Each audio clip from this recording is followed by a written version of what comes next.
Hello, everyone, and welcome back to Code with Italians in the design mode. So today we have our friend Chris back with us and also a new friend. Do you want to introduce yourself? Yes. You want me to introduce myself? Yeah, sure. All right. Yes. Hi, I'm Javier. I'm a designer in the material design team here at Google. Okay, and we have you here today because we want to talk about design, but not design is not just design, but we are specifically talking about layouts. So before we get started, even if you want to do the streamer thing. Yeah, so let's do the streamer thing. I have. Oh, wait. More streamer things. You see the blue light coming out? So I mean that's just taking it out a notch. So let's do the streamer thing. Welcome everybody. This is great for me because I don't know anything about design, but I know a bit about subscription. So you can subscribe to our channel for free if you have an Amazon Prime subscription, and you can support the channel. Supporting the channel, what does it mean? So we are giving away stickers. So we are getting them in bulk, but they still have a little costs. So the more you subscribe, the more stickers we can get. We also plan to have more stuff. We have a merchandising shop, so we will eventually also starting to give back T-shirts and other kind of swag. There are mugs and whatever, you can buy it, but eventually we want to start giving it back for free to our viewers and subscribers. We also have a YouTube channel where we are currently running the IntelliJ giveaway. So I'm gonna just pass the link here very quickly. So if you want to participate to the IntelliJ idea giveaway, we are giving a subscription, yearly subscription for free. That's quite an amount of money. So thank you, JetBrains. You can get it for free if you subscribe to the YouTube channel and you comment with the word mozzarella on the video that I just posted. We will pick up, select one random subscriber next Sunday. And yeah, today we are running the usual giveaway that we run live. So stick with us. We will pick, we will give the word in a few minutes and you can get stickers. If you are a subscriber, you also get one holo sticker that you cannot get anyway. But so subscribe if you can. If you have Amazon subscribe with Amazon Prime, it's free. Otherwise, it's just a couple of bucks. So think about that. And before we start, for you. Go for it. Go please. For you. Can you get pizza also as part of the swag? Like pizza, real pizza, not yet. But we can arrange that. I mean, if we meet somewhere, I'm always up for pizza. Assuming there's good pizza around, I'll have it. Yeah, I mean, whenever, wherever. But jokes aside, I'm very happy to have you here. Thank you for joining us. And I mean, Chris is awesome. He's luring people in every couple of weeks. I mean, this is great. So I love it. Javier, I'm an engineer, so I really can't design anything but, this is the thing. It's a button. You can click it. So I really need your help to understand things today. Same way the other way around. Like I'm a designer and I cannot find my way around in any coding environment. So I'm glad we're talking and we're working together. Perfect. So where do we start, Sebastiano? How do you imagine this? Well, I think Javier maybe has an introduction to make on the topic. I think that's the best place to start. So please. Yeah. Sure. Well, where to start with layout? For anybody in the audience that may actually be a designer, they probably are going to hate me for some of the things that I'm going to say because layout is a large topic, and it, people go to school for this for years and years, and I feel like I came out of 6 years of education, and I barely had an idea what layout is. To be honest, I still do. It's a thing that continues to evolve, but the way that I see it, layout is the composition of any visual elements that you have in on a screen. Obviously, this applies to anything that happens on print as well, but for the matters of our work, when we think about layout, we think about the organization of components or elements in the screen. Within that, we tend to resort to multiple elements that support us in organizing compositions. And one of the things that we tend to, as designers, we tend to base a lot of our decisions on is creating a grid. So a grid is pretty much a set of columns and that are sort of separated from one another. And what they help is kind of like a blueprint for, if I may borrow something from a different discipline, being architecture. But the idea of this is, again, as you're placing something in within the screen, you want to make sure that things are aligned to one another. As for them to be aligned, and you rely on a grid to do that. And the rest of that is really a matter of playing a little bit more with the space. So you may see, I'm gonna sort of share a thing, but like what I remember, one of my good friends, my best friends in the States, actually, he's a designer. His wife is she works in finance, and one day she was seeing how he worked, and she was like, "Oh, that's funny. I think all you do is actually move things from one place to this other place and then that other place, and that's really all you do." It's easy to to feel dishonored in that, but I kind of agree with her. That's kind of what like a lot of design is. That we move things around, we figure how things work, and then eventually something feels right, and that's kind of what we what we tend to go with. So. Obviously, afterwards, we tend to think a little bit more about this in terms of systematizing and making sure that things are consistent and coherent. And in order to do that, really, we need to like sort of elevate things that are somehow invisible within the rest of the UI. So again, grids, key lines are another really interesting part, I would say that those two are really the ones that we tend to rely on the most when we think about layout.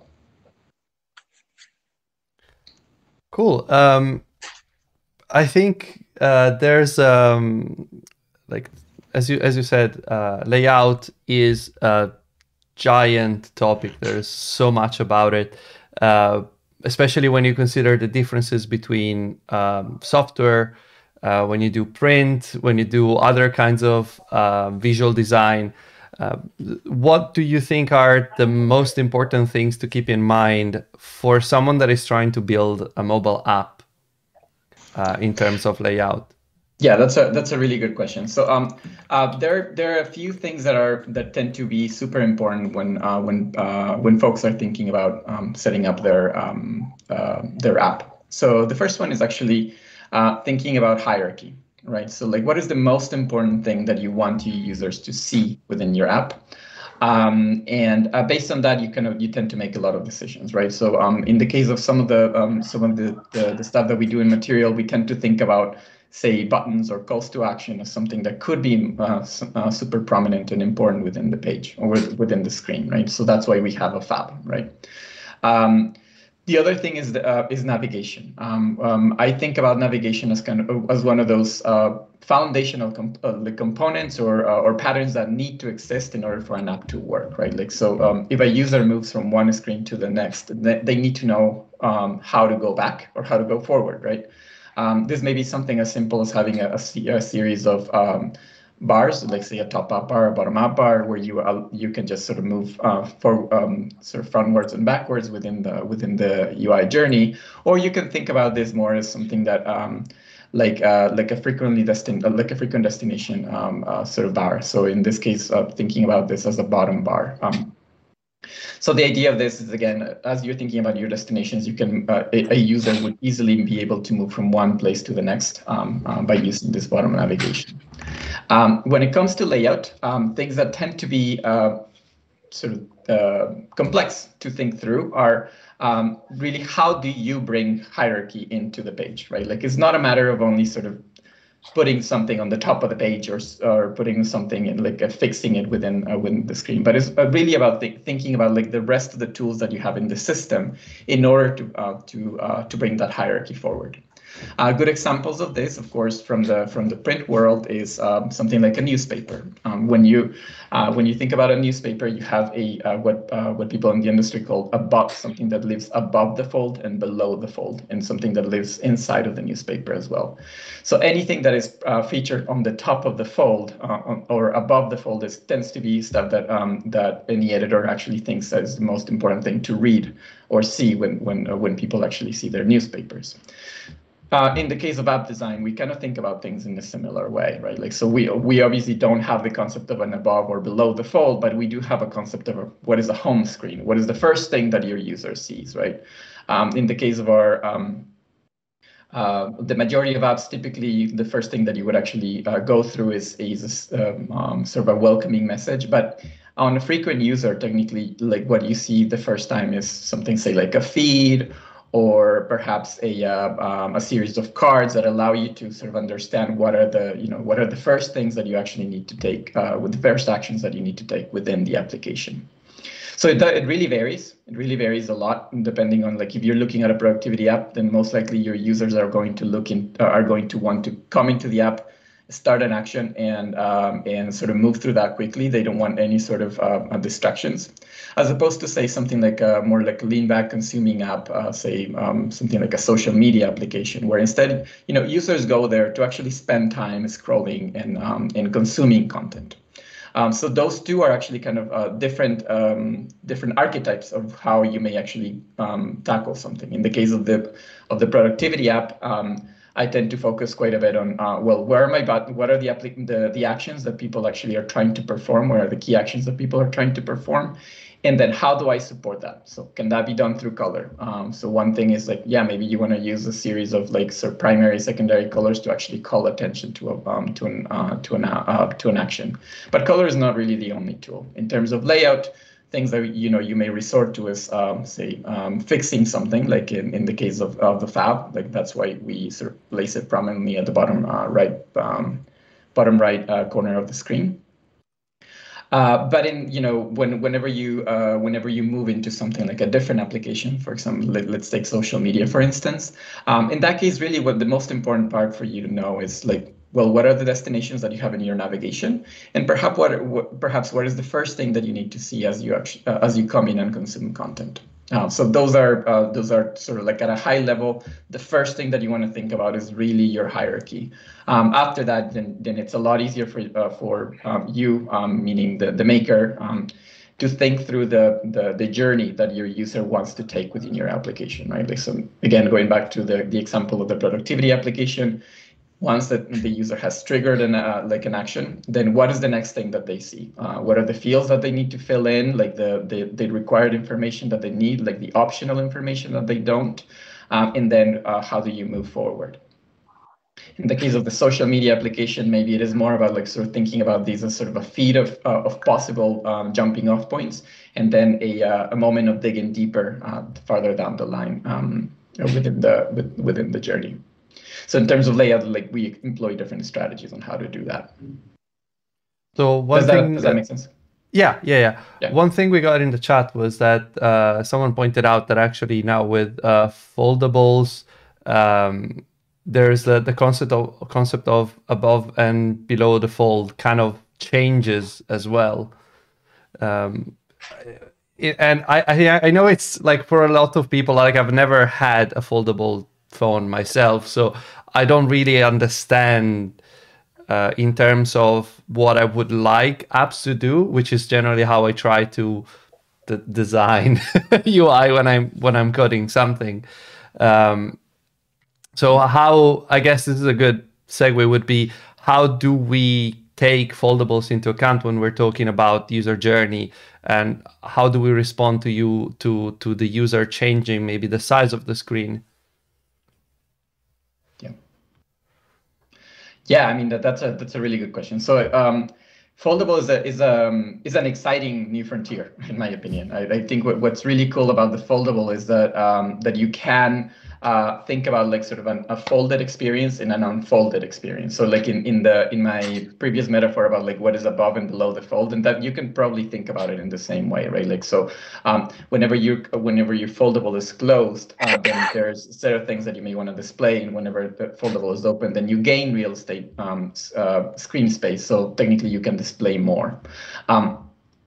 So usually when I approach a foldable, I tend to think more about like, but unfortunately, like users, it's not like a user is going to just always open the phone. Like a user may just continue to fulfill their whole journey just with the on the folded screen, or maybe they started completely in an unfolded state. So one thing to keep in mind as a maker, as you're actually sort of preparing for a foldable application, is think about it as something that could happen in any state at any point, right? Like so, at any point, I as a user may decide that okay, I want to open my foldable, and I'm expecting to find myself in the same spot that I'm where I was before. And in that, like same thing on the opposite side, like a user may at any point decide to close their phone, and then they are expecting to continue their journey on the unfolded state. Within that, the other thing that is important is that by gaining more space, like it's not necessarily that we need to fill out the whole space completely, right? It is not like in the case, again, going back to the social media example, like it's not like your feed is just going to become wider and you're just going to occupy the space completely, right? That doesn't necessarily look good, and that's really where layout becomes important. So here, whenever you gain more space, we think about this as opportunities for people to display content side by side. So something that one of our designers describes it as a sort of a parent and child relationship, right? Like so, if you have a list view on one side, then can you actually show a detail on the other side? So that's where the list detail pattern actually comes from in our system, right? So what do we use this for? Like say Gmail, right? Like Gmail may actually have a list of emails that you've actually been sent to one side, and you have a detail of one of the selected email on the right. But that's not the only thing, right? Like I think if we think, for example, about of YouTube or even Twitch as a platform, you can see that there's a hero space in one part, but there's also the stream chat that is actually running on the right, and we can think about this as more of a relationship of there's a primary focus, and then there's a supporting panel that is actually living next to it, and that's another way of thinking about sort of allocation of space. A feed is obviously something that anybody that has worked on web, like there's a big tradition in a lot of learnings that have actually come from web design in that regard. But when a feed goes into sort of a phone, we've always thought about this as kind of like it's a singular column, right? Like that's all we get. But whenever we open a space, so in this case of a foldable, then users are expecting things to rejigger, right? Like masonry, for example, is a really nice way of thinking about how to reorganize your cards or within your feed so that things are actually a little bit more accessible, right? Like you don't just want to stretch things out. In that regard, and those things are are strategies that, depending on the app that you have, is useful to like sort of think through. I think about some of the stuff that we have in terms of templates as that is a template, right? Like so, it's whether like it's I have not bought a house, but I've rented one, and I do know that whenever you're looking into thinking about your space or your house, you think about like, okay, so like, do I see myself living in this kitchen? If I live in this kitchen, what would I do differently? Like, does this sort of a structure work for me or not? Like, it's similar with templates, right? Like, we're kind of giving you a little bit of a sort of a canvas that has been sort of figured out at a very foundational level, and it's up to designers or product teams to figure out whether that is an opportunity for them to leverage the templates, or maybe think about different templates that could be useful for their applications. I have a question. It's more like please help. But okay, let's say that's a question. So the list example that you just mentioned, it resonates a lot with me because I mean most of the app that we do is just a JSON and you show a list. Okay, but but jokes aside, I have an app that shows a list of cards, and when you click on the card, you open another screen. It's a detail screen basically. When I designed, okay, feature word designed the tablet version, my burst of creativity was simply, okay, I don't want to stretch the card because it's gonna look super awkward. Then I just made like 3 cards, one after another, right? Like I multiplied the column number. Basically, I went from a list to a grid, and that was the extent of my creativity as a developer. But now you mentioned also the detail, you know, the parent-child possibility for that kind of layout, and it will even actually make sense, you know. So my question will be, how can you decide? I guess experience is a huge factor, but how would you design that kind of app? When would you go for the grid? When would you go for like a more like a parent child layout, like Gmail? You know, what will it make sense? Are there patterns that we can use or remember? Like, I mean, for instance, I guess the grid layout, it wouldn't work for Gmail, right? I mean, but it will probably work, I don't know, for the Play Store, right? Where you have like cards and things like that. So this is the kind of uncertainties that, you know, I have when I need to approach this kind of problems by myself, of course, because hopefully I have a designer at work. Yeah.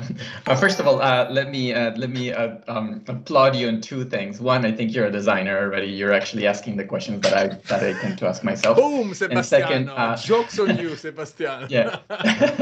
Maybe this should not be coding with the Italians. Maybe it should be coding and designing with the Italians. Yeah, this is just saying. But the other part is that I would say that 6 months goal. Nice. But the other part that I would say is like I think you're actually making the right call by thinking about this in a multi-column fashion, right? Like, so whenever we go into a larger screen, then we need to start thinking about how to divide the space not only vertically but also horizontally. And that actually allows us to think about what you're calling like this three column layout with your cards. One thing that to your question specifically that helped me at least sort of discern when to use one versus the other.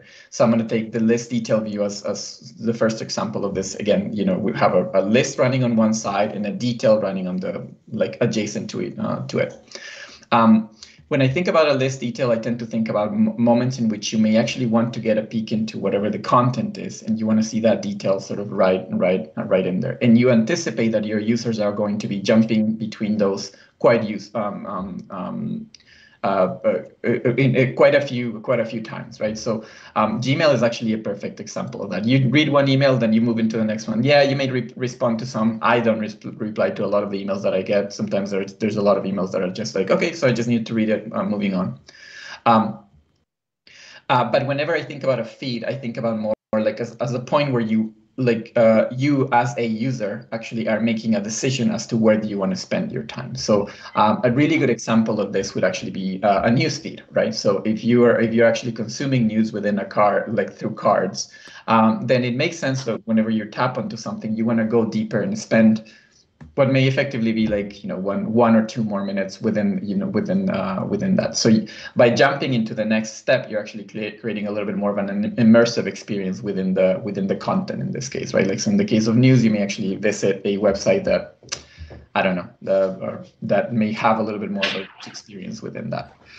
So those are like the ways of differentiating both. But I also think that there's nothing wrong with trying. As as we've been thinking a lot about this guidance for larger screens, we realize that we are kind of moving into territory that is not uncharted, but is also something that we're kind of still learning what our users want, right? And as you know, user expectation continues to evolve. So that means that really, like, it does depend a lot on like the metrics that you're getting, the feedback that you're getting from your users, and how to best sort of support that. I would say that in moments like the other pattern being supporting panel, those are more for like places where you've actually already made the decision that you want to spend time in. Like YouTube is a really good example of that, right? Like, so you've decided that you want to watch a video, and you may actually rely on the supporting panel to understand either what else do you want to play afterwards, or perhaps to like get a sense of the things that may be coming in the queue, right? So again, those are ways in which we like from the layout perspective, we tend to think about things a little bit more as a sort of in a general way to try to shape the experience through the organization within that layout. Does that make sense, though? Thank you. Yes, definitely. Yeah. And there's a lot of stuff to consider. I think. Unfortunately. Yeah, and I think to add on to Javier's what he was saying is, I think a lot of it is like dependent on the content. Like, what is the content that your users engaging with, and how do you think you'd like them to engage with it? So I think in the case of, he's making the example of YouTube. It's like most people watch videos and they want to take all the screen because they don't want to watch anything else. And so you would probably make that full screen versus, with Gmail, it's like the expectation is people may be cycling through emails. And so how do you design it so that they can quickly do that? So I think a lot of layout decisions are often driven by like how you think the user would engage with the content in the app. So I was going to say, I think actually, Javier, you brought up a lot of examples. I think you have I don't think we're showing it on the stream, but not yet. I'm just waiting for the word. Not yet. The big reveal. Drum roll. I think there's a really good visual aid you have that can kind of like help us visualize some of these types of layouts and decisions. Okay, now people can see it. So absolutely awesome. So this is a little bit of our some of the stuff that we work with on materials. So this is the pattern that I was telling you guys about. So I'm gonna hide my UI so we can get more space here. Bear with me on this one. Cool. So if you actually whoever is driving the Figma file, would you mind just following me on Figma so you can see what I'm seeing? How do you do that? So if you tap on, welcome to design. You just tap on my avatar. Yeah, there you go. If you tap on my avatar, you can see me. Yeah. So this is the list detail view. So the list detail view, like I said, is like if we think about this in mobile, like in its mobile sort of counterpart, I tend to think a lot about this as a Gmail, right? Like, again, you may have a fab, you may have a list in this case. This is, for all intents and purposes, I think about this as a wireframe. And then as you're moving up, then you may actually sort of show, like you may tap on one of these items, and then that shows you a detail on the next slide. But in the case of a foldable, you may actually sort of find that instead you're actually going to be opening this list detail on one side, and then the detail on the other side, right? So again, list in one, detail on the second, and that allows you to actually effectively move sort of combine two screens from mobile into one screen on a foldable, or really on a tablet, right? So and again, when we move into a tablet view, then we can actually see how that may actually expand, right? So again, the list will actually sort of sort of be displayed on one side, and then the detail on the next one. And if we go into like larger devices, say a tablet, then you start to sort of play around a little bit more with your components. Maybe you actually show a little bit more of your navigational component, and you show your list and your detail on the other side. So this is actually kind of thinking about this in a larger screen. The next pattern that I think is useful is actually thinking about this from the supporting panel perspective. So again, if we actually look at this this small view, so this is mobile. This again is a wireframe. Like think about this as a wireframe for YouTube. So you may actually have your video on the top, and then the app next sort of feed underneath. So in the case of a foldable, then instead you may actually think about having your video running on one side with the details underneath, and then the next the upcoming videos on the right side. Same thing is expanding this into a tablet, or even thinking about this into a landscape, into a larger tablet, and that's really what you're looking at. So you're growing one and you're maintaining the other two sort of in the same way. Another one that is useful for us, it's the feed, right? So we were talking a little bit more about like sort of news. So when we think about news, then we may think about like, okay, so in mobile, a news feed is effectively just a series of cards that actually are displayed in a single column layout. But whenever we move into like that same experience on a foldable, instead we would actually rejigger things in layout, right? Like, so again, anybody that is working on web is probably like, duh, of course we've been doing this for a long time. Yes, I know. That is part of the point, right? Like we want to make sure that we're actually supporting our users with things that they already know, so that they can actually easily consume this content. And then, of course, as we continue to expand this into tablets, and we may actually think about sort of splitting the space, into two columns, or maybe eventually into even three. So here is here's the idea. Like it's funny because when you were actually talking about the 3-column layout, I was like, yeah, that's this one. So that could be useful. And then another one that we've thought through is like, what if we can actually think about these things as these patterns as something that can combine with one another. So in this case, again, going back to my mobile view, I may actually have again, say in this case, I'm going to change the example and say Play. In the Play Store, you may actually have one app on the top that may have some details, and then other apps that are related, right? But maybe in the same Play Store, you may like once you've actually landed on once you actually think about this in a larger point, maybe you actually want to think about this as a carousel, right? Like you see, you may have a hero moment on the top, and then a supporting panel underneath, and that again allows you to think about these as things that you can combine, so more like composable shapes. Yeah, and of course, like as you actually continue to expand into larger screens, then you can see how this could easily sort of be able to adapt itself to larger moments. And we think again, we think about these as kind of like, I mean, I think about them as sort of wireframes or like ways of allocating space, but they really allow me to like start thinking a little bit more. A little bit with the less limitations of the actual content, and a little bit more like from the design perspective, right? So that allows me to do things like like play a little bit more around with color. Okay, so if my fab is actually a tertiary container color, and my navigation rail is actually in here, then what color makes sense here as an active state? So that again, in turn, like could actually be built into full UI. I have a question. So we have seen that you do switch depending on the screen size between different screens and layouts for the same content, essentially. My question is there a heuristic that one can use to decide what are the breakpoints between the different screen sizes, for example, and also when it makes sense to show additional content versus more of the same content? Gotcha.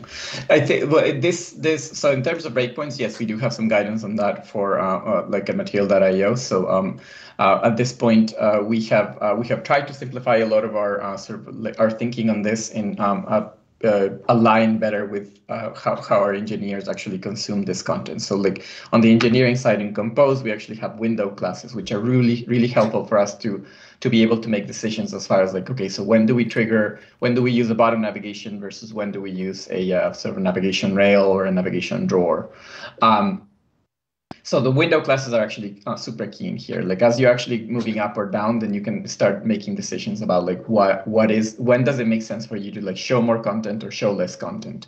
I think that at this point I tend like on a more personal level, I tend to think about mobile as kind of its own world, right? Like that we I think that the industry is very strong in developing and designing for mobile, right? Like, so I'm not saying that there's not anything new that can be done, but I am saying that there's a lot of like really good patterns that have already been brought in from that environment.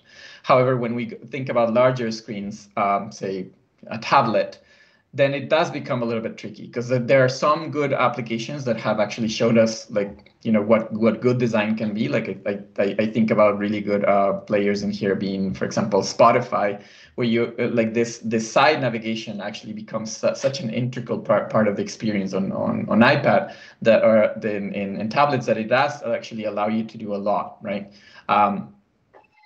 And then as we actually are gaining more space, then it does make sense for us to start thinking about, like, is there any supplementary sort of information or panels that can actually be introduced?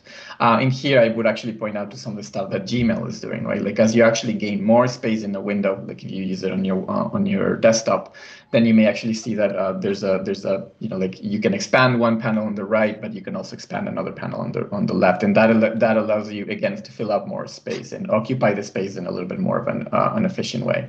As far as heuristics go, I would say the window class is a really good place to start, because that's something that where we can align between designers and engineers, but it also is up to the product. So like and then here's like where the makers really come in, is not only about the sort of engineering, but also designers and really content strategists to think about, like, okay, so we gain more space.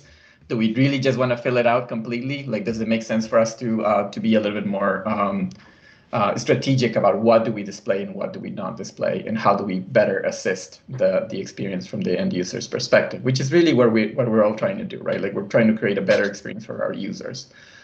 So it's up to individual products to figure that out. Just to follow up on that, when we talked with Liam about typography, we kind of mentioned that in passing, but I think it's worth repeating now, given we're talking about layout.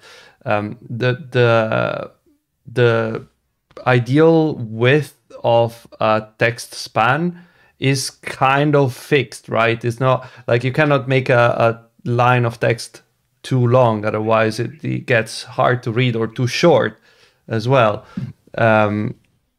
So what are the I never remember, but what are the guidances there in terms of length? Yeah. I think that's a really good question, and I'm actually going to I'm looking for a link for you to for us to share with our viewers. But yeah, like, so the Liam is perfect. It's funny. It's almost as if we work together.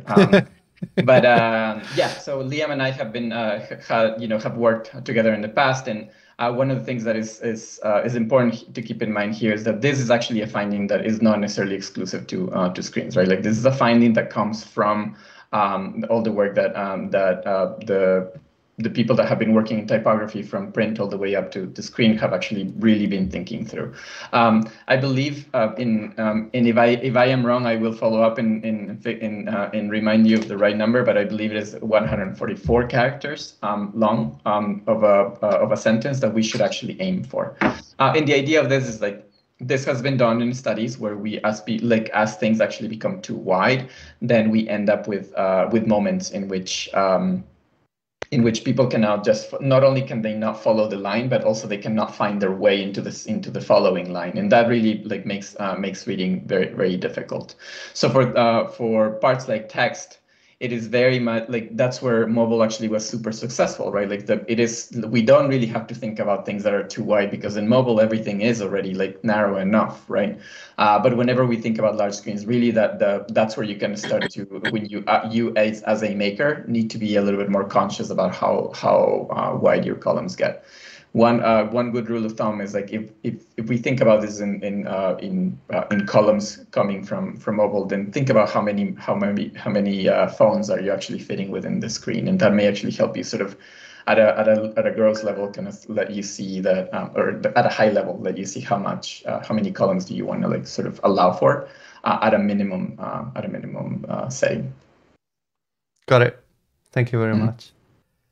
And the other part, like, that I think is worth adding to, and sorry that I'm taking so much time on this, is thinking about that, one common mistake that I hear from people that are starting to learn design or that maybe actually like sort of using it tangentially is whenever they think about a grid, like say, let me see if I can enable my grids here.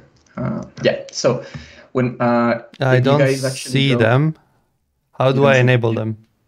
So if you are you on a Mac or on a PC? PC. So Jesus. So it would be Control G on your. Let's see if that works. Yeah, I need to focus the window first. No, that is the search for Firefox apparently. Thank you, Firefox. I just do it. Layout grids. There you go. Yeah. So here. So when we think about this grid, like if you look at it, like if we would be to look at actually, let's move on to the tablet because tablets actually end up being like more critical. If you think about it as a grid like this, then everybody's first reaction is to say like, okay, so I have 12 columns in here, so I'm going to fit everything within one column, right? Like so everything should be split into 12 columns. And that's not really the point of a grid, right? Like the point of a grid is that it should be flexible enough for people to make it, like people meaning makers, designers, engineers in this case, to be able to go and say, okay, so out of the 12 columns, I'm going to split my space into 3, right? So I'm going to occupy 4 columns on one for one part, and 2 in the remaining, say, 8 for the other part. And making those decisions start to let you understand how to create hierarchy again. So like by us occupying more space, then automatically I'm actually assigning more, by assigning more space to one side, in this case the detail view, I'm hinting at the idea that okay, so this part is more important than the other part, right? And that again allows you to think through how to organize this. Notice here, actually, this is a really good example of another thing that is a common. I mean, I don't think it's a mistake because it's definitely the correct thing to do. It's not necessarily like how everybody approaches it. But in the case of our grid, like notice how my grid is actually starting like offset by I believe it is 344 dips from the left side. And then it has a margin of about I believe it is 32 dips on the right side. The reason being that like I could actually have made my grid so that it just occupies the whole space and then figure out where to put my components, like say in this case a navigation drawer that is on the left side. But the problem really here is that like a component like a navigation drawer is not necessarily like helpful when I as a designer I'm thinking about content and like everything that happens in like what I consider sort of the content space or the content container. So when we think about moments like this is really when it is important for designers to also sort of make the decision as to like whether they want to like what does the grid apply to, right? Like does it apply to everything on the screen? Does it apply to only parts of the screen? And how much of that division should actually happen further, right? And a couple of designers and I were talking about this last night, but we were thinking like, okay, so like there are also people that within this card, say like in this, let's consider the box that I have in here, a card. Within this card, it may be important for me to also divide it into more than like just the 5 columns that I'm occupying right now. Like I may need like 12 columns or maybe I only need 2, right? So because 2 is not this 5 columns are not divisible by 2, then I may need to set up like a subgrid inside of my component, and that is perfectly fair game. Like that is something that any designer that like has spent enough time here realizes that it is a necessary thing to do. So that's where grids can actually be helpful. Grids are helpful in unifying components and again making them more consistent from screen to screen. But sometimes they can also get on the way. So if they get on the way, then it is up to the maker in this case to actually figure out like, well, okay, maybe I do need to subdivide it or maybe simplify it inside just for the matters intents and purposes of the stuff that I am creating. And can you also use grids to highlight something that is outside of like you have the normal content that adheres to the grid, and then you have one very important thing that breaks out of the grid, right? Is that something that Yeah, makes sense. actually, that's a really good that's a really good question. Actually, a really good point. When things fall within the grid, I tend to think about things as in the way that stories work, right? Like if you have a story and the narrative arc may actually move in one way, and then if you break that narrative arc at some point, it is usually, like when it's done well, it makes sense, and it's purposefully breaking the rest of the narrative. And this is something similar in a visual way. Like when everything falls in the grid, it is expected, so it is understood that it's going to be consumed as sort of a unit or a group of things that are meant to be seen together. But whenever we make the grid, whenever we break the grid, we need to know why are we breaking it, right? Like if too many things break the grid, then it loses its punch, right? Like it loses its importance. But if we say, in this case, we would be to break the grid by making one large fab, and we're going to put it here. And I'm going to say, like, okay, so my fab just needs to stay there. It is extremely noticeable to users as they're actually going through this, because everything is so organized that anything that doesn't fit is going to be noticed. That is one way in which people can create hierarchy. If you do it too much, then your layout is going to just look like a mistake, right? Because when too many things are unorganized, then it is a pattern in our brain that we tend to think about, like, okay, so the pattern is disorganization. It is not organization in the first place. So, like, for anybody that is interested in more of these sort of visual principles, I would recommend reading a little bit more about Gestalt principles, because they tend to come in super handy when one thinks about layout. Any particular resource that you would recommend for that?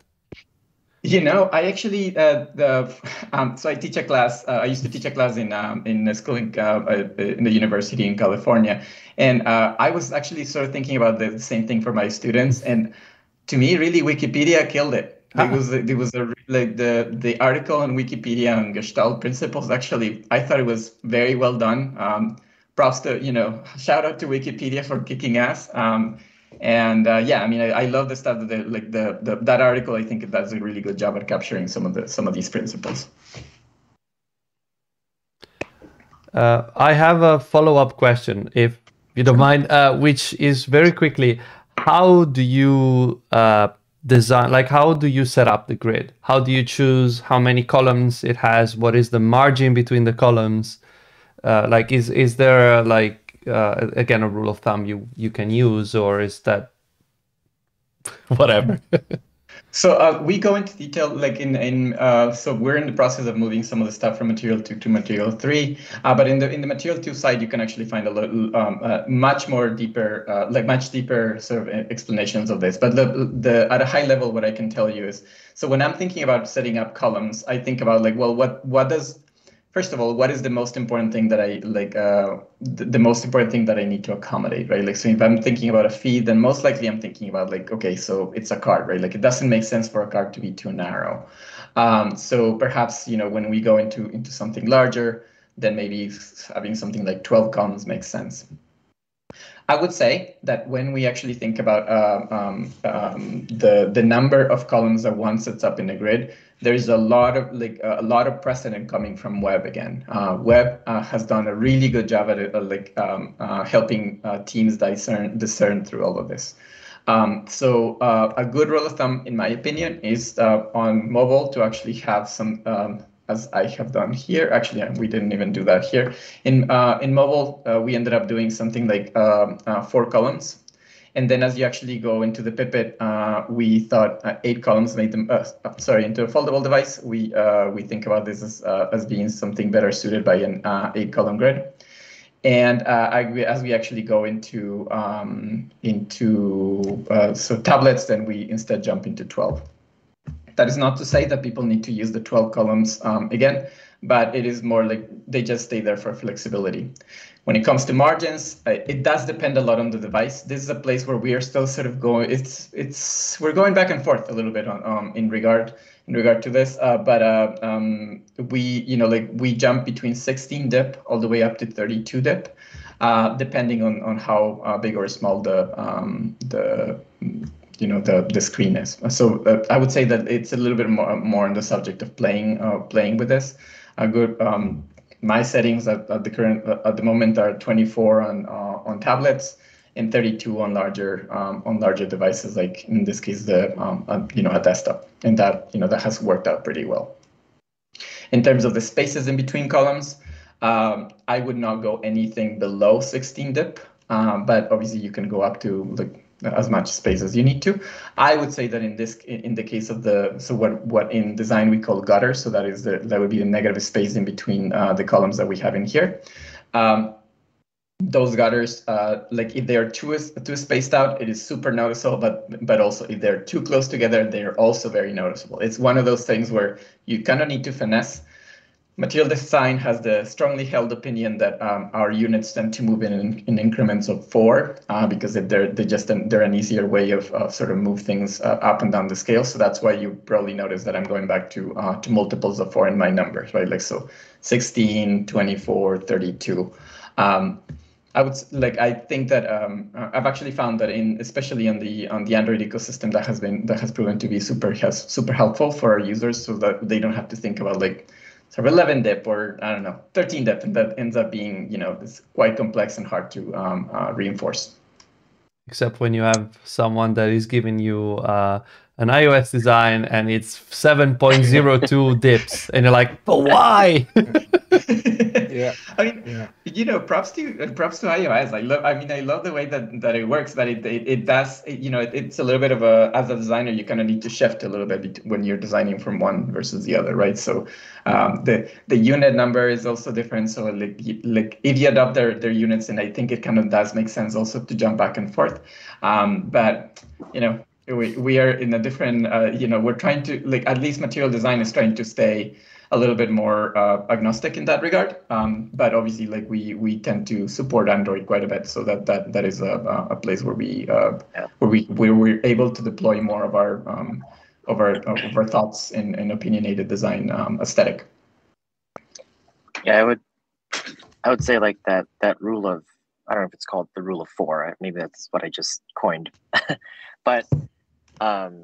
I have found that's really used. A lot of, I think, developers ask me, how do you know, how do you decide what's the best margin or the best padding value to use? And I think I've just always fallen back on the multiples of 4, because if you use that, it often ends up that it looks great. And I think part of that is the material design team, thought through the grid. But I think also there's a harmony in if you're using multiples of 4 everywhere, then I think because everything is a multiple of 4, everything harmonizes much better because it's a similar scale. I think is also helpful.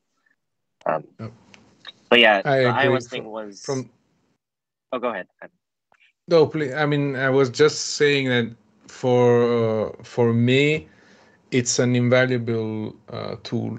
It simplifies. It takes away a lot of cognitive load, because that's not my bread and butter, I would say. So the idea that it's okay, I can stick with 4, 8, I can try 16, that kind of stuff. Okay, do I like 16? It feels a bit too narrow. Okay, let's try 20, right? And then you basically a bit of try and error, and as Chris said, eventually it feels a bit homogeneous, like a harmonic, I don't know how it is in English, but you get the idea, right? You have a nice a nice layout or design, very simple but powerful tool. So especially for somebody that doesn't do it as a job. Oh, no, I mean, to be as an anecdote, when I started in material design, one of our designers at the time, Michelle, actually was, that was the first thing that she taught me. She was like, yeah, we move things in increments of 4. And I was like, the designer in me is, rebellious. I wanted to fight it and be like, no, you cannot be right. There's no way that everything can move in 4. And then a month later, I was like, okay, Michelle, you're right. And thank you very much. But yes, I find it helpful.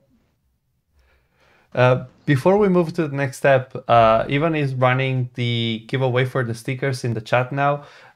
With the new layout where we can actually see all 4 of us, finally, we cannot show the chat on screen. So don't forget to keep an eye on the chat every now and then for giveaways and stuff like that. Okay, sorry for the interruption.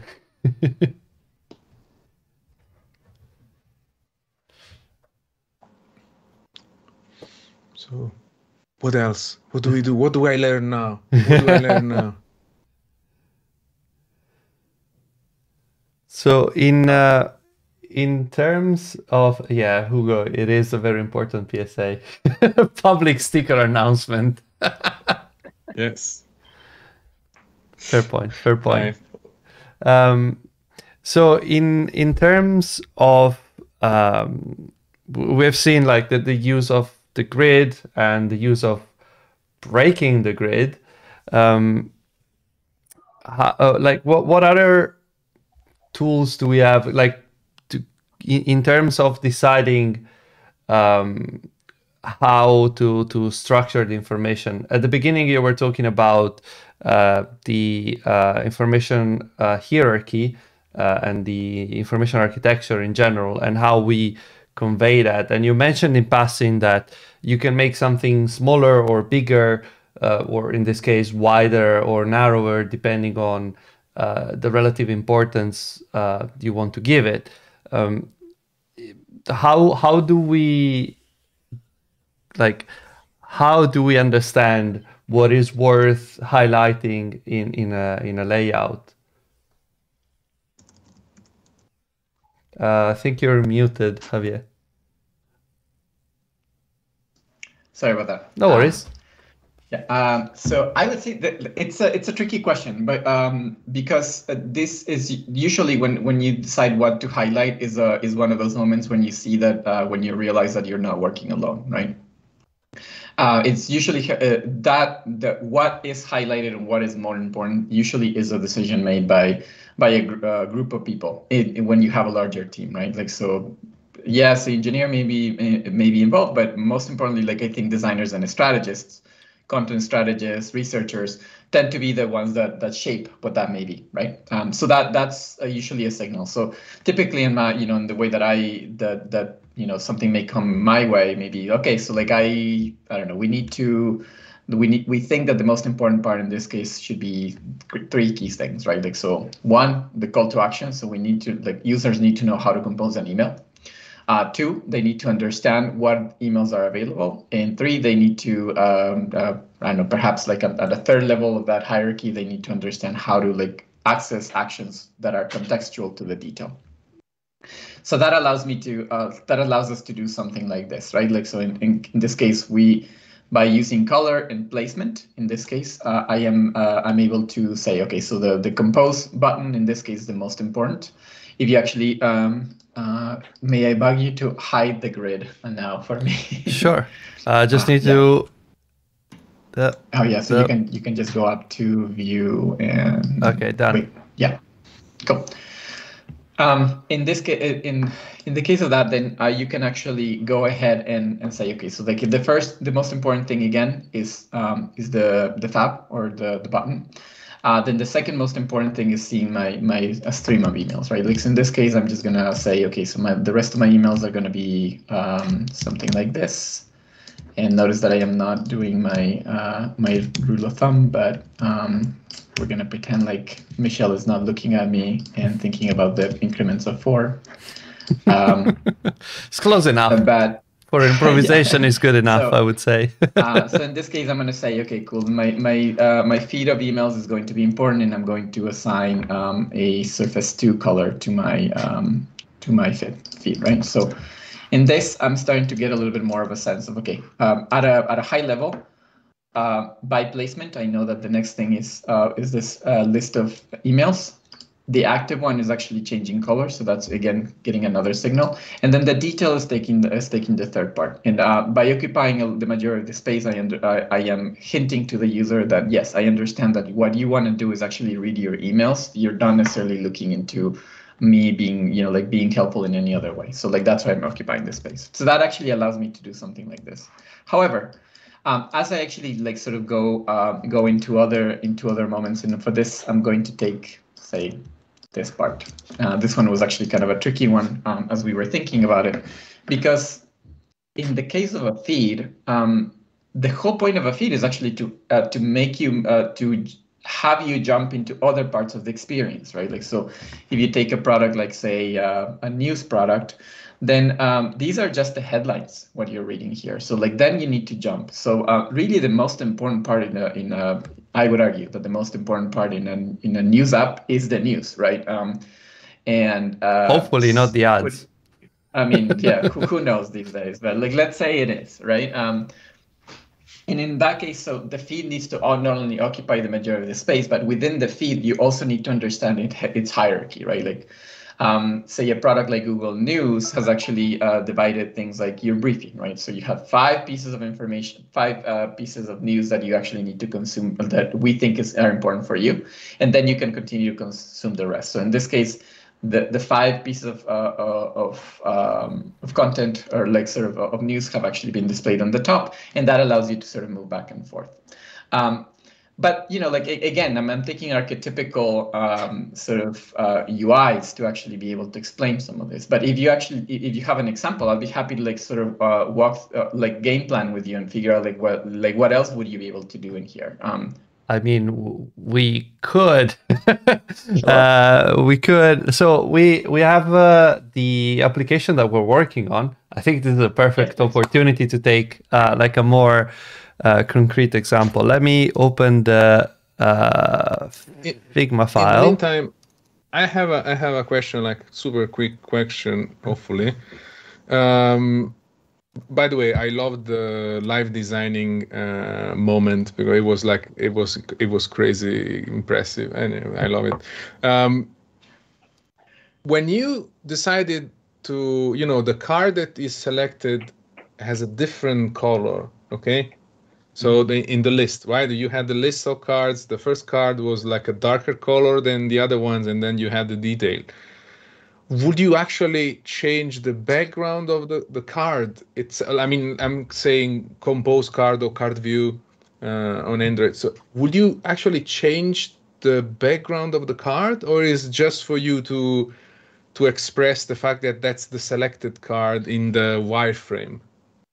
Yeah, so here's where the component and like, as you know, design is not like especially something like designing for screen or designing for an app is a combination of multiple things, right? Like I love that we're actually talking about layout so much, but like layout works layout as a system works because it is supported by others, right? Like, so typography being one of them, color being another.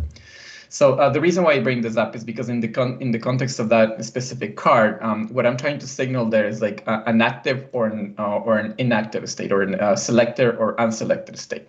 So by having this purple color in the case of the feed, I'm able to say, okay, so like in the top part, like this purple color signifies that this item has been selected. Therefore, I can display the detail to the side of it. Okay. The other ones instead are receding because they're unselected. But they, like a card in itself, can change its background depending on its state. Does that make sense? Yeah. I mean, I was actually thinking about, because usually for me, cards are white background. I mean, because like I'm a savage, right? So, but I mean, but it could make actually a lot of sense starting to think about this kind of, enriching like a base component like a card according to the state. So, but I don't want to steal time from Sebastiano because he's gonna kill me. So please. No. It's fine. It's absolutely fine. No, so, but I'm curious. Javier, I put on Skype the link to the Figma, cool. Right, which is this one. I only have the onboarding here because at some point I ran out of time to actually design the notifications list. This is the design of the notification list. It's very minimal, but I can share with you the screen. Oh, thank you for the cheers. Grazie. So I can show you the application actually. So with, now it's Material U even. or fancy. I just want to point out that that's material new, right? And that, the weird colors are just because Sebastiano has a very horrible background. No, it's not horrible. Come on. It's flowers. Okay, so it's not the feet. It's not the feet one. It's not the feet. Flowers. It's not the feet. Okay. So in this case, where, for example, we have here so one step backwards, because to design the layout, I guess we need to understand what the app does, right? And what kind of content we're showing. So the idea behind this application is that it will help you focus by hiding notifications from you and keeping them, and then like benching them up and then having like releasing a batch of notifications every hour or every 2 hours, whatever you choose. And the idea is that in the app, you can see both the notifications that are currently active, and then like you can forcefully snooze them, except there's probably some bug right now, but that's fine. And also we have like a history of all the notifications that it has seen. So in this case, for example, like we don't really have a detail for this content, but I wouldn't know how to scale it up, even just to landscape really.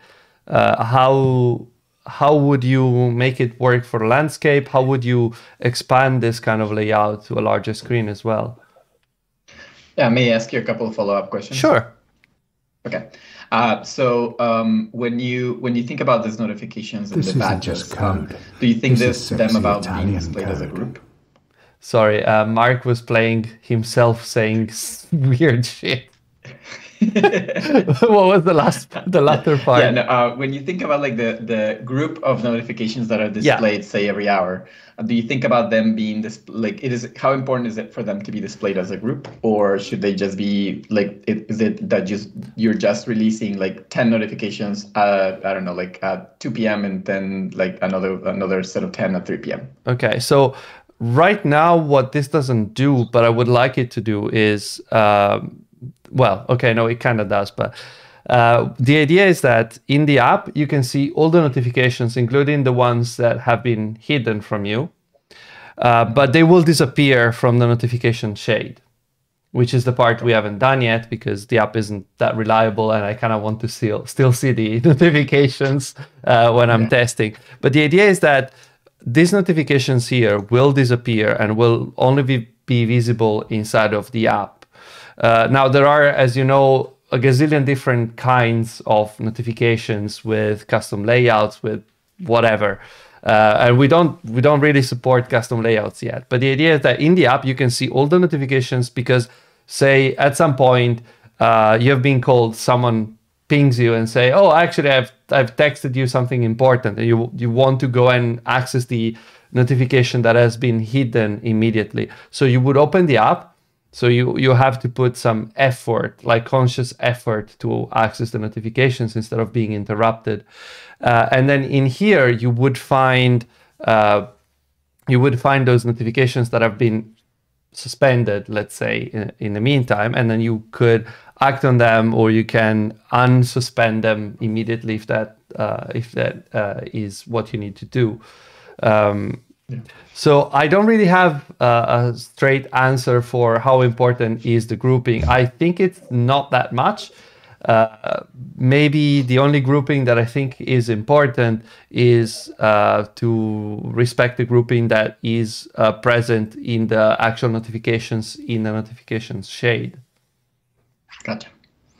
Okay, so the reason why I was asking that is because, say, I could see a world in which, I'm a big fan of Duolingo, and my German is nicht so good yet, but eventually it will be sehr gut. And I am hoping that, one of the things that happens with Duolingo is that I get a lot of notifications as I go, maybe followers, maybe, my reminder to practice every day. So there are apps that may actually send you one notification a day. There are apps that may actually send you 10 a day, or within the span of like a couple of hours. And those groupings may actually be may be important. And the reason why I'm asking this is because like as you actually move into a larger screen, it may make sense for you to actually to start thinking about what makes sense to be grouped versus what doesn't make sense to be grouped. And maybe it is another opportunity for you to continue to evolve this application, right? What are things that are super high priority versus things that are, you know, pretty much just status changes that you don't really need to know much about. So in that regard, that could also help you make decisions at this, even at this level, or perhaps at a large screen level. So in this case, for example, having these two cards that are coming from the Android system, would it make sense for them to just sort of be joined and just appear as one unit, and then like there's another unit underneath? And so like that's one way of sorting them. When you go into large screens, one of the first things that I would think about is like, this is actually very similar to a feed, right? Like, so maybe a feed is actually something where you want to think about like expanding it, like use multiple columns, maybe two, maybe three, depending on how much space you got. And that could actually help you to start to sort them out. And as you actually gain that more of that space, maybe you also want to think about like, well, how do you signal hierarchy? Again, entertaining the idea that perhaps you want to divide this drawer, like, well, this app into high priority notifications and maybe low priority notifications. Does that make sense to expand into the larger screen? Maybe in the larger screen, you say like you have one column that is devoted to high priority notifications, and the other two columns are actually used for lower priority notifications. And as you do that, then maybe the other thing that I would think about is like, well, what happens with your navigation? Do these active versus, I'm assuming it is recent notifications? Yeah, it's like a history. Do these two destinations still make sense in the larger screen? My hunch is that yes. But maybe you also can signal like the difference within the two destinations by like changing something else, right? Like, so maybe in history you also consider, okay, so like at the historical level, you're no longer going to probably divide things into high and low priority. Maybe it is more of a feed that just goes in and out. And the other thing is that I would look into figuring out whether you need a call to action within the specific card, right? So say, for example, this 14 degree weather in Vicenza. Would it make sense for you to actually say, like, have an icon next to it that says like snooze, look at it later, or like how important is it for you to like actually have actions tied into specifically the component instead of at a global level? Again, this is a little bit less about like sort of general layout, but more about like sort of the ease of use within the pieces of content that you're actually displaying. And I think that the other part that I would, as a user, that I would actually want to see here is like, is there a way for me to like just snooze and like see it tomorrow? Like sometimes I just. So the idea with the history, the way it's done right now is that the history is stuff that isn't active anymore. So it's something that you might have seen yesterday, the other day, that you have long dismissed. And maybe at some point you want to go and search in your notification history for something you might have missed. So I know there is somewhere buried in the system, there is a way to get to that list, but it's only for the current session. And also I think it's fairly limited in the content that it keeps for you. That remind me tomorrow kind of thing, I think is more relevant for the active notifications, where you can just literally say, yeah, snooze that. Snooze that, not to the next slot, but snooze that to tomorrow. Kind of like in the system, you already, I think you do have it's easier with the hands, but you used to have, I don't know if you do have them anymore, but no, it doesn't look like it.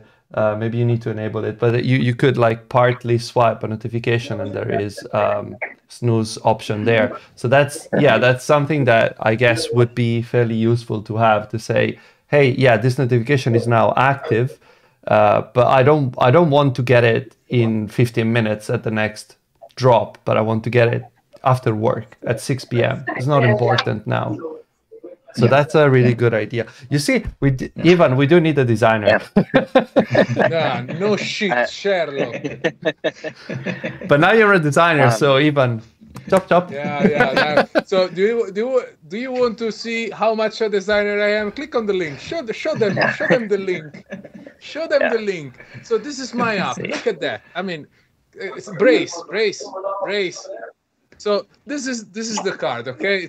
I'm also using palette. Look at that. That's fancy shit. That's man. nice. Look at that. Yeah. But then if you go, the more the forward you go, the uglier it gets, because but the creativity just dissipates over time. Look at this thing. But you have emojis, dude. It's unbearable. Those are good. I mean, it's unbearable. I'm actually using emoji because I couldn't find icons. Look at that. I mean, that's ingenuity. Emojis are the unsung heroes of our times. I think that they're just like beautiful pieces of communication. There's a lot you can do with emojis. I love it. Yeah. I love it. I mean, I use them all the time, and that's probably I overuse them. Now that I have also an IntelliJ, I'm gonna use it also in my comments in my code. So that's gonna be beautiful. But then if you go forward, the tablet layout pops in. But this is pretty. Look at this thing. I mean, this is really suboptimal, I would say. Okay. But actually, I think this is really helpful for us to explain a couple of things. And because this actually really illustrates. You remember how I was talking to you guys about like the spaces in between columns, and if it is too tight, it's too tight, and if it's too wide, like it feels wrong. This is one of those moments where the space in between the two columns, like at a column level, like in between the cards at a column level, feels a little bit too tight. So it may be good for you to, right? Yeah, exactly. So it may be better for you to open the gutter a little bit more. The other thing that I would do is actually open your margins, because you're actually kind of going all the way up to the edge. It seems to me like you may actually have an A dip on one side or the other, and that probably on tablets does feel a little bit tight. Another key thing to remember is that when people are using tablets, typically they would hold it with either both hands, or they may hold it with one hand and tap with the other, right? So that's why you want to be slightly more generous with your margin values, right? So that may actually help. I don't know the stuff, but I have a tablet. I hold a tablet, but I don't think about so people are holding this shit, right? There is half of the hand on the card, so. I mean, like, but that's why we need you as guests to save me from my. I like being a savage at this stuff. I mean, I would say that when you do that, think about not only about the stuff that you using it as a person, but also put it in front of someone else, and then it's easy to notice how the places where they struggle or the places where they may actually find it useful. I don't know exactly the research report that came up with this, but I do know that we were actually I came across a piece of information that was interesting. When people are actually typing on a larger screen, say on a tablet or a foldable device, they actually take longer than they take to type on the phone, right? Like on the phone, you actually have everything is so compact again that you can actually move a lot faster. And we've had a lot more time as users actually on our phones that we've actually gotten used to typing that way. But whenever you move into a tablet, the mere fact that you actually have more space to travel with your hands, or you're actually holding it with one and you're typing with the other, means that you actually have take longer to type in there. So whenever you're looking into that, that definitely is something to consider. And the last thing that I actually wanted to bring in here is maybe also considering type. Within the cards, it is okay for you to also push type a little bit farther in, right? Maybe the title of the books don't need to go between one side and all the way to the other side, or so close to the margin of to the edges of the card, right? So that you can bring it in, and that may actually help you sort of. Yeah, but I think this is the direct consequence of having one layout for both tablet and phone without a mindful dimensions and extraction. On a tablet, probably I need a bit of margin around this text view, while on a phone I don't probably, because I won't. Otherwise, it's gonna be too narrow. Too many. But that's the thing. That's a lot of stuff to do, and when you also do the coding part, you need to cut corners, and then you build and release very ugly apps.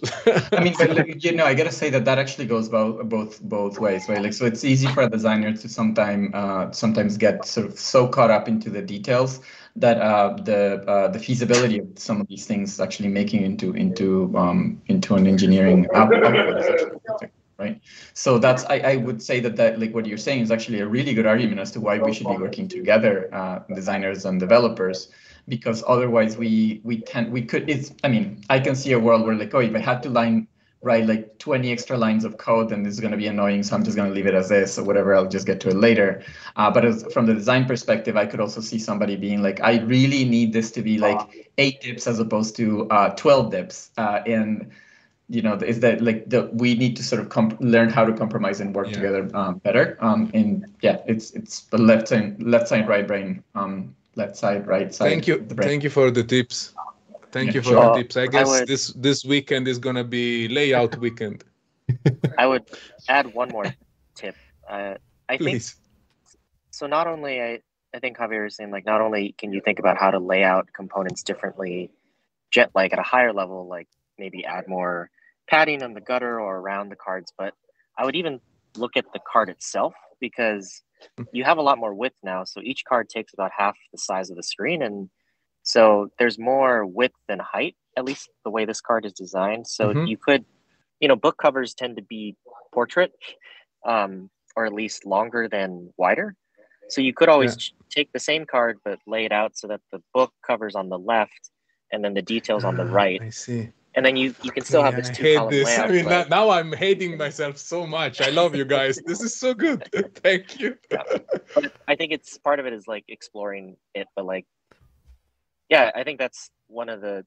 I think it's like hard, and it's it's a gift and a curse actually with design and development on design for large screen, because now if we think about components in isolation, it's like you can change the design of them depending on how much available space you have. But I think historically we've only cared more about the general layout than the individual components. But I think it's also just been harder to change a card based on the available space it has. But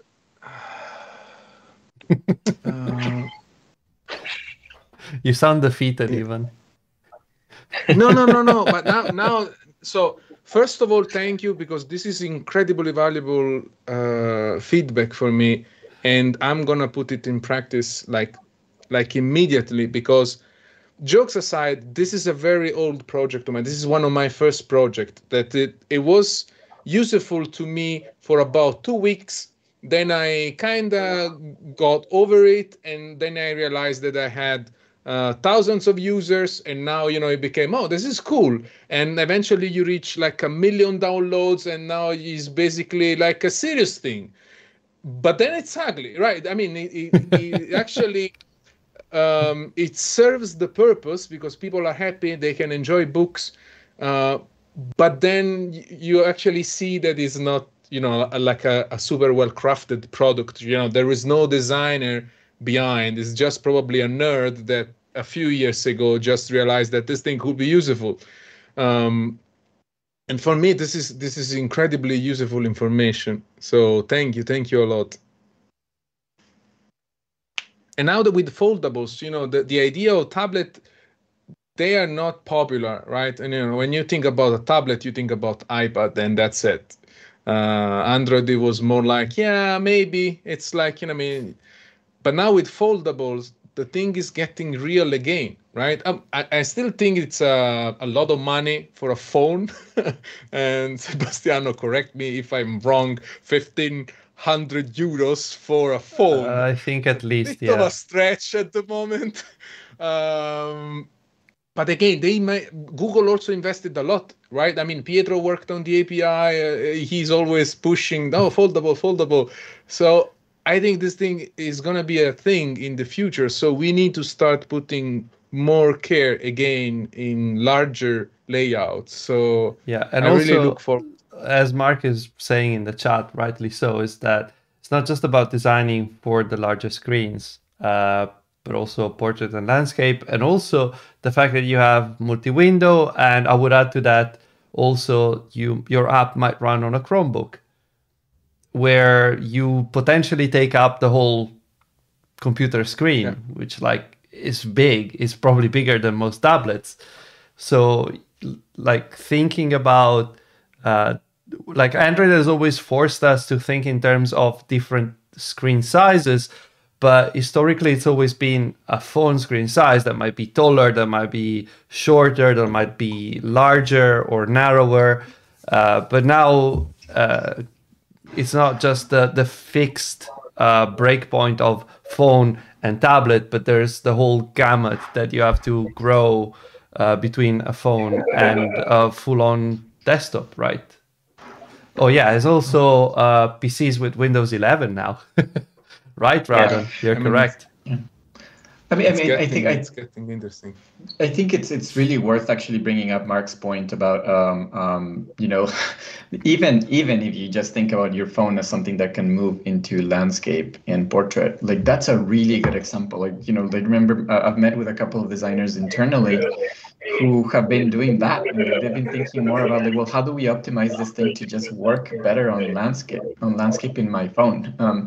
And even that exercise is actually already super worthy of people sort of spending time. Like that's a technology that is here today, where we tend to not necessarily be as good, right? Like the majority of people, like the majority of apps just sort of scale, like not necessarily knowing exactly what they're doing. And that results into a poor experience, which means that people don't necessarily use it, and then chicken and egg kind of thing, right? Like, so you don't get metrics, and nobody uses it, but they don't use it because they don't like it. Right?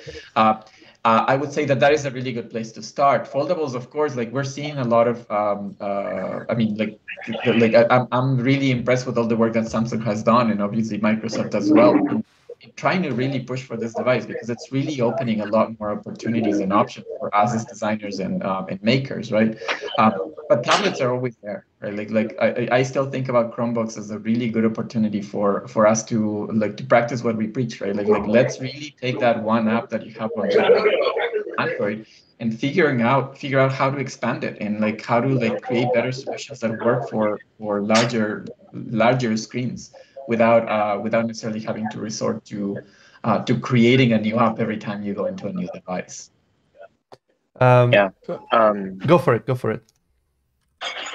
No, I want to go back to one question that, you know, Chris was pointing out. One question by Mark. Yeah. If I scroll up a bit, it was the Chris, please. I mean, okay, please fight your battle, please. What's the question?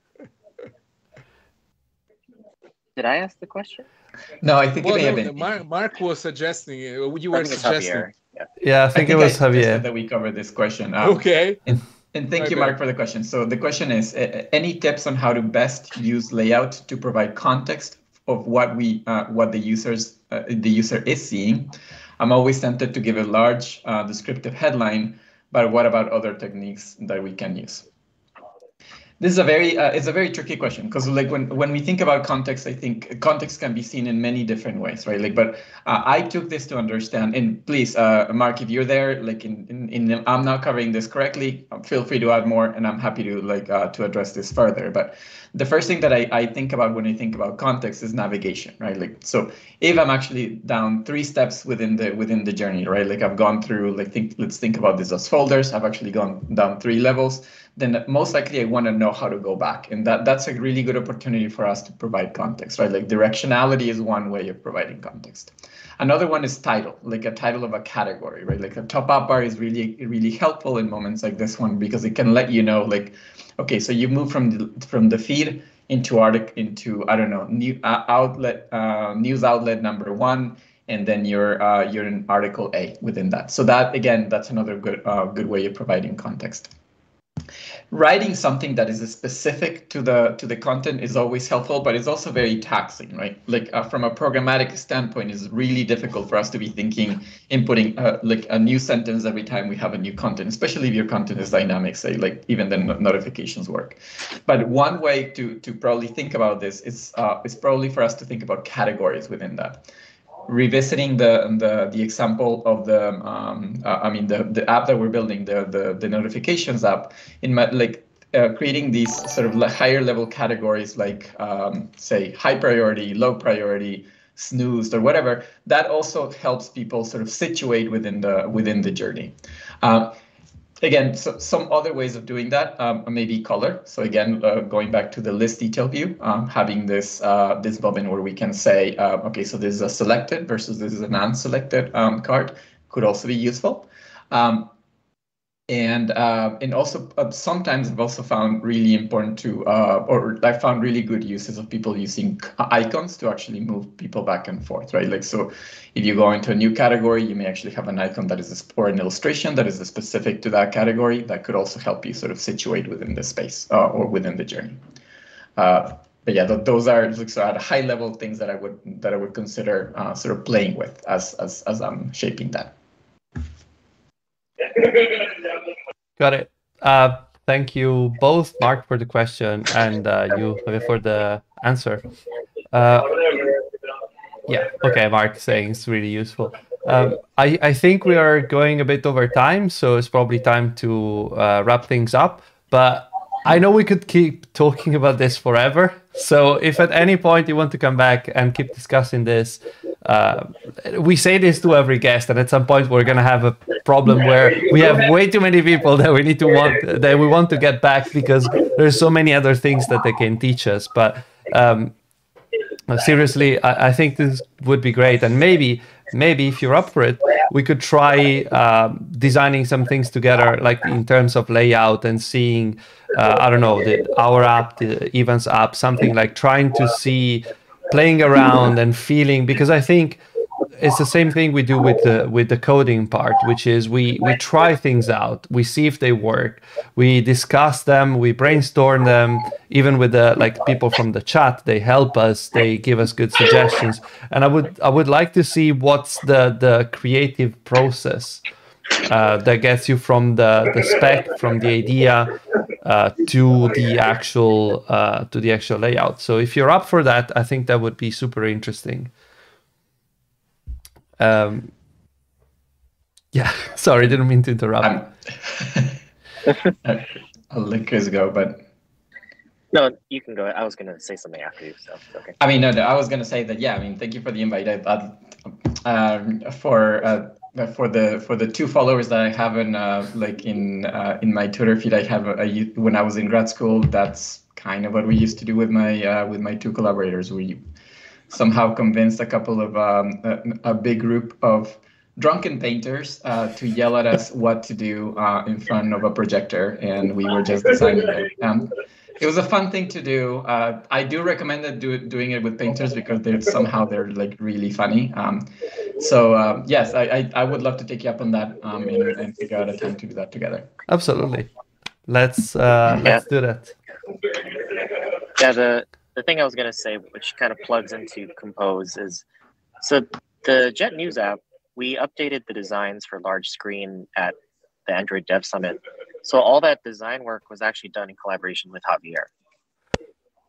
So a lot of the decisions we made around like how the layout will adapt to foldables and large screens versus the phone, we were working very closely with Javier to figure out, like, from the material design perspective, how do we do that? And then actually translate it into code that people can learn from. So that Jet News samples there's a lot in there that, a lot of thought that went into there, and Javier was directly involved with that. So yeah, that's a very good point. I sometimes forget that the samples up are there, and they're actually very useful. That's how we got started with Compose, was by looking at them, looking at the code, and trying to figure out why things were done in a certain way. So yeah, absolutely. I would wrap things up, maybe even if you want to get the sticker winner. It's coming in. Boom. Here you go.